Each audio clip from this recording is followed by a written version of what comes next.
Hello guys, இன்னைக்கு வந்து mutton குழம்பு எப்படி செய்யலாம் அப்படின்னு பார்க்கலாமா?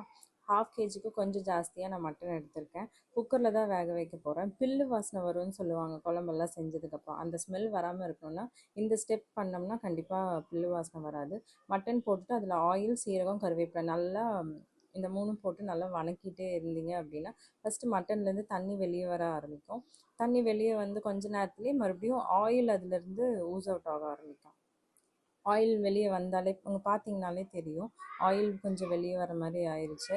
இப்போ வந்து அதில் மிளகாத்தூள், உப்பு போட்டு அது கூட கொஞ்சம் தண்ணி, மட்டன் வேகிறதுக்கு தேவையான தண்ணி ஊற்றி மூடி வச்சிங்க அப்படின்னா ஃபஸ்ட்டு ஸ்டெப் மட்டன் வேக வைக்கிற இது முடிஞ்சது.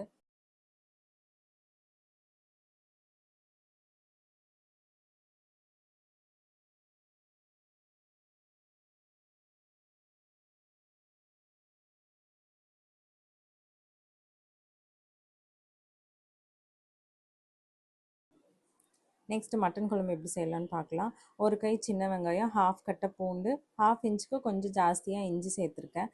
சோம்பு, சீரகம், பட்டை, கிராம்பு, ஏலக்காய், 4 வரமிளகா, அப்புறம் கொத்தமல்லி, குருமிளகு இதெல்லாம் தான் நான் ஆட் பண்ண போகிறேன்.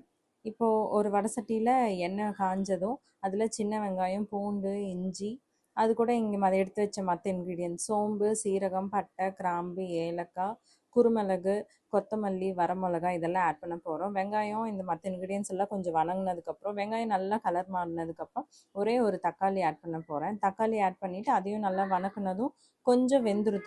தக்காளி வெந்ததுக்கப்புறம் நான் வந்து மஞ்சத்தூள் ஆட் பண்ணி நல்லா வந்து வணக்கி விட போகிறேன். வணங்கினதுக்கப்புறம் இப்போ வந்து தேங்காய் ஆட் பண்ணும். நான் வந்து தேங்காய் பால் தான் புளிய போகிறேன் அப்படிங்கிறதுனால சோம்பு, பட்டை, கிராம்பு மட்டும் ஆட் பண்ணி தேங்காய் பால் புளிஞ்சு எடுத்து வச்சுருக்கேன். உங்களுக்கு தேங்காய் பால் வேண்டாம் அப்படின்னா தேங்காயை மட்டுமே சர்வி டைரெக்டாக அது கூட ஆட் பண்ணி அரைச்சிட்டிங்க அப்படின்னா மிளகா செலவு ரெடி ஆயிரும்.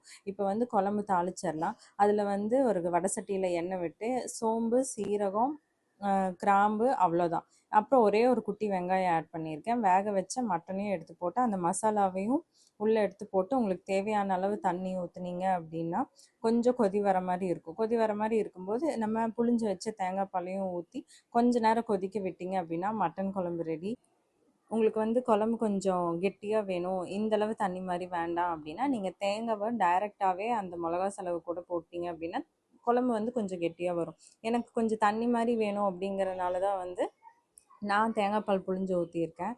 ஸோ கொஞ்ச நேரம் கொதி விட்டால் மட்டன் குழம்பு ரெடி. நீங்களும் இதே மெத்தடில் ட்ரை பண்ணி பார்த்துட்டு எப்படி இருக்குது அப்படின்னு சொல்லுங்கள்.